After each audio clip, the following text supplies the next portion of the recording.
ntibikiri ibihuha kabisa, akaba yamaze kwerekeza mu ikipe ya Kiyovu Sport, bakaba bamwita Kimenyi Yves, mugabo wa Muyango rwose, umuzamu nimero ya mbere w'ikipe y'igihugu. Ubu ngubu inkuru nziza ku bafana b'ikipe yambara icyatsi n'umweru Kiyovu Sport, uyu musore akaba yamaze kuyerekezamo kugeza kuri ubu ngubu. Ni umusore nimero ya mbere w'ikipe y'igihugu, nyuma y'imyaka myinshi ikipe ya Kiyovu Sport idatunga umuzamu wa mbere w'ikipe y'igihugu. Mpamya ko bigiye kuba, kuko uyu nguyu forume zo sinzi niba hari aho ziri bujye.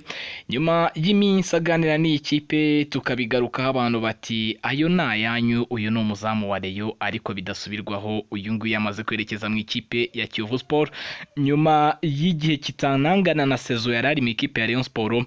Rayon Sport nyuma yo kutamuha ibyo yamugombaga byose, uyu musore bakaza kugeraho basesa amasezerano kubera COVID-19, yafashe icyemezo ajya muri Kiyovu. Miliyoni 10 z'amafaranga y'u Rwanda niyo mafaranga ikipe imuhaye imyaka 2, niyo mafaranga yerekira ituma, hanyuma akajya ahembwa ibihumbi 800 by'amafaranga y'u Rwanda muri ikipe. Ni umusore uvuye muri Rayon Sport. Rayon Sport yagezemo avuye muri APR nayo akaba yarayigiyemo avuye mu ikipe y'Isonga y'abakiri bato. Ni umuzamu ukomeye, byagiye bigarukwaho bamwe batari hafi gukora ubukwe, ati iyo ni imwe mu mpamvu zituma ashaka amafaranga. Bamwe bavugaga bati Rayon Sport ni ikipe yakagumyemo, ariko mw'abantu mwe icyitwa ifaranga niryo rya mbere. Kimenyi Yves rero, uyu musore wigaragaje mu ikipe y'igihugu Amavubi, navuga ko kuri ubu ngubu niwe muzamu nimero ya mbere, imbere y'abazamu nka Bakame, imbere y'abazamu nka Kwizera Olivier. Amaze guhamya umwanya wiwe ubanzamo, ni sans faute. Ni imikino mike yagiye akora amakosa individuel, ni by'Amavubi yaratsinzwe, ariko uyu kumubona yatsinzwe ni gake.